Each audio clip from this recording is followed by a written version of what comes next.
我很少会羡慕别人的爱情，尤其在现在这个快餐时代，爱跟不爱都用不了几天。今天还说着非你不可的人，明天可能就会对别人动心。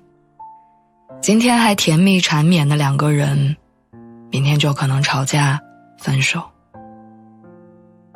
总之，所有看似美好的爱情都不一定能够经得住时间的考验。可是有一对伴侣改变了我的想法。他们两个人是2001年我在朋友的婚礼上认识的，那个时候刚好女生是伴娘，男生是伴郎，两个人一见钟情。这样的故事情节在当时看来非常普通，现在看也是，但后面的故事让我感动了很久。那时候他们一个住在城东，一个住在城西，坐6路公交车要1个小时能到，坐17路公交要1个半小时，还要多走1公里的路。可是男生每一次见完女生都要坐17路的末班公交回家，因为他的末班车比6路晚上半个小时。于是为了多相处这半个小时，他宁愿多坐半小时的公交，多走1公里的路。不管春夏秋冬，刮风下雨，他每周都去。而这样的见面和奔波持续了3年。女生说你这样太辛苦，尤其冬天太冷了。男生说不冷，你想想，每次见面我们都多爱了半个小时，3年下来我们多爱了多长时间呢？这段感情不被旁人看好，因为男生家境贫寒，年纪比女生小2岁，所有人都觉得不靠谱。可是两个人还是不顾所有人反对的结婚，过着并不富裕的日子，甚至早年的时候吃过不少苦头。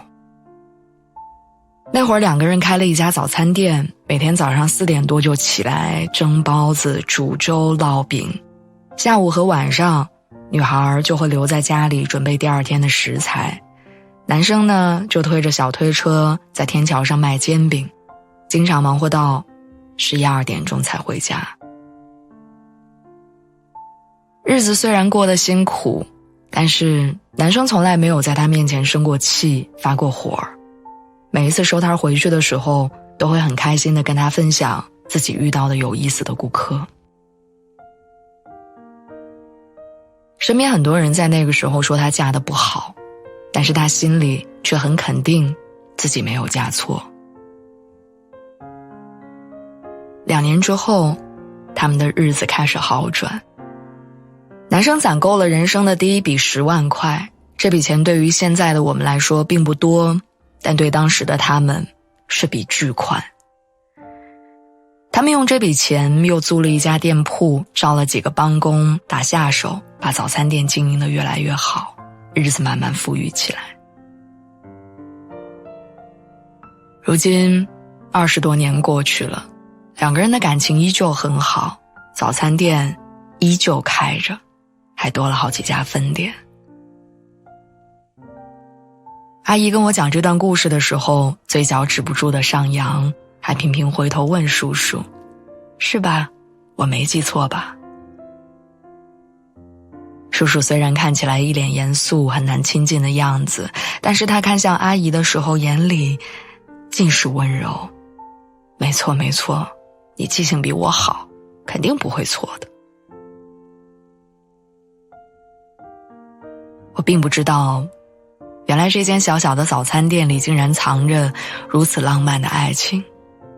他们的浪漫不是风花雪月，不是鲜花美酒，不是海誓山盟，而是多坐半小时的公交，是坚定的选择对方，是不论贫穷富贵都一起扛过去的决心。他们的爱情真的能够抵挡生活的万难。